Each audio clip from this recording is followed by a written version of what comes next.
दिवसापूर्वी अजितदादांची आणि माझी चर्चा झाली. अजितदादांनी सांगितलं की थोडंसं या ठिकाणी महापालिकेच्या दृष्टिकोनातून आपण जबाबदारी घेतली पाहिजे. थोडीशी या बाबतीतली चर्चा झाल्यानंतर मग या ठिकाणी महापालिकेच्या दृष्टिकोनातून 2 दिवस झाला मी आता कार्यरत आहे.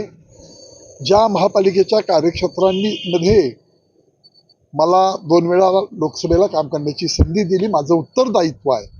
काही मला सेंट्रलमधनं फंड आणून, राज्य सरकारमधून फंड आणून काही कामं करता आली, काही कामं बाकी आहेत.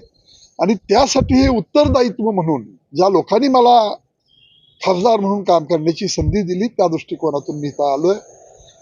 राष्ट्रवादी काँग्रेस अजितदादा गट या माध्यमातून मी थोडंसं बैठकींना आयोजन केलेलं आहे. आमचे मकरंदाबा जे मंत्री आहेत त्यांचंही माझं बोलणं झालं, अजितदादांचं त्यांचं बोलणं झालं.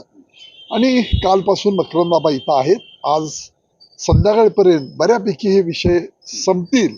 त्यामध्ये काही नगरसेवकांनी थोडंसं सांगली, मिरज, कुपवाड हे आपल्या सांगली जिल्ह्यातलंच एक मोठा भाग असल्यामुळं नागरिकांची संख्या, मतदारांची संख्या मोठ्या प्रमाणात असल्यामुळं या महानपालिकेला निश्चितपणानं महत्त्व आहे. आणि यामध्ये आम्ही चर्चा करतोय. आज यामध्ये अंडरस्टँडिंगनं निश्चितपणानं करावं लागेल, नाहीतर मग प्रत्येकाच्या मतविभाजनाचा फायदा समोरच्या पक्षाला निश्चित होईल. आणि त्या दृष्टीनं आम्ही सगळे प्रयत्न करू.